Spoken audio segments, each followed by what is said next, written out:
Hey, so the purpose of this video is to take you through the steps of planning and writing ECR, an argumentative ECR. So the first thing you're going to have to do is read the passage called The Age of Language. You may remember this from the STAR benchmark test that we took in February. While you're reading, I want you to get two different color highlighters, and I want you to highlight any sentence or evidence that shows learning a second language when you're in school is good. And then in the different color, I want you to highlight any evidence that shows that learning a new language in school or when you're younger is bad.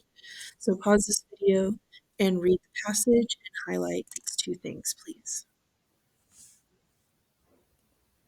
All right, if you're back, then that means you have read the passage and you have marked evidence that shows that learning a second language in school can be good or bad.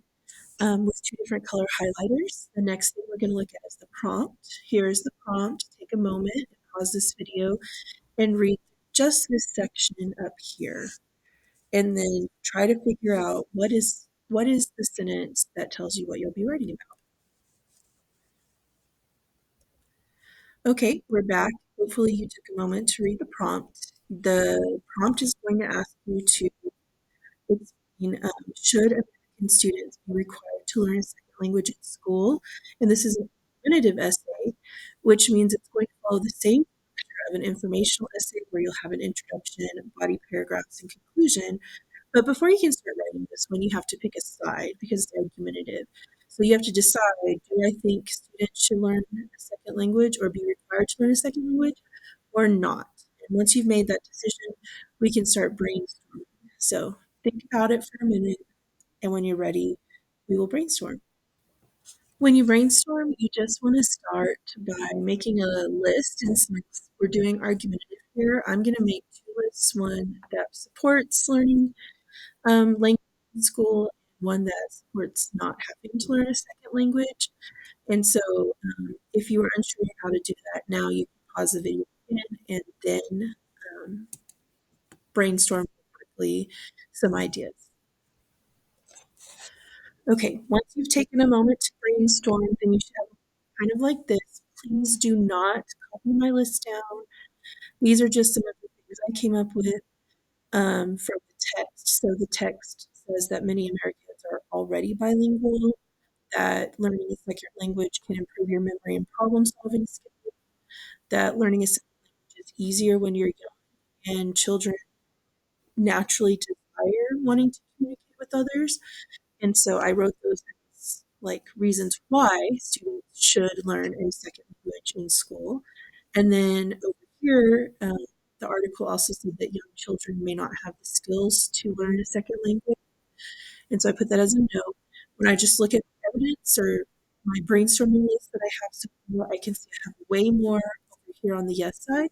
So whenever I go to write my ECR, I'm going to be saying that yes, they should be required to learn a second language in school.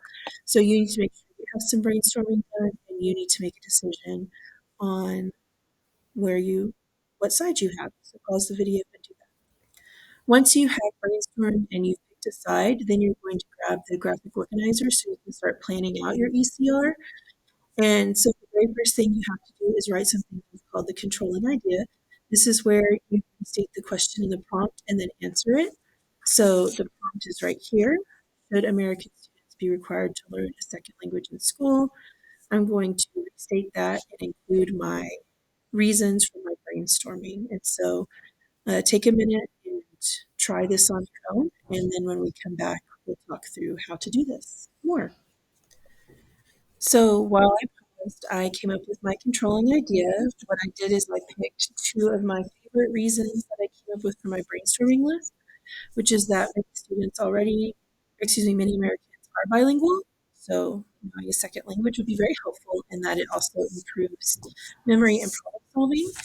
And so then my controlling idea says American students should be required to learn a second language in school because, I misspelled because, many Americans are already bilingual and it can improve memory and problem solving skills. So please do not copy mine, but this is kind of the foundation. And all I did was I took the language from the prompt, the words from the prompt, and I combined it with two of my favorite reasons for my brainstorming. That's it. Easy, easy, very simple. So if you haven't done that yet, please pause this video and do that. Okay, I took a moment and I did a little bit of planning.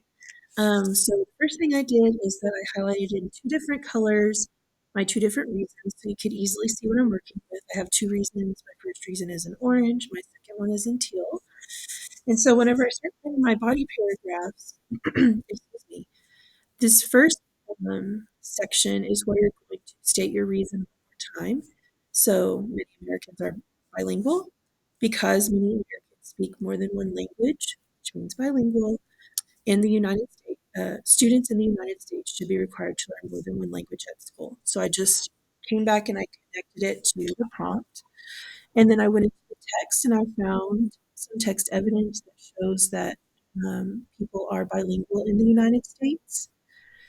While English may be the language used most commonly in school, the truth is that many Americans are bilingual. And then I just explained why is that important down here. I have to go back, I have to explain what does this evidence have to do with my controlling idea. So I said this shows that if you want to communicate with people in the United States, you need to be able to speak one language.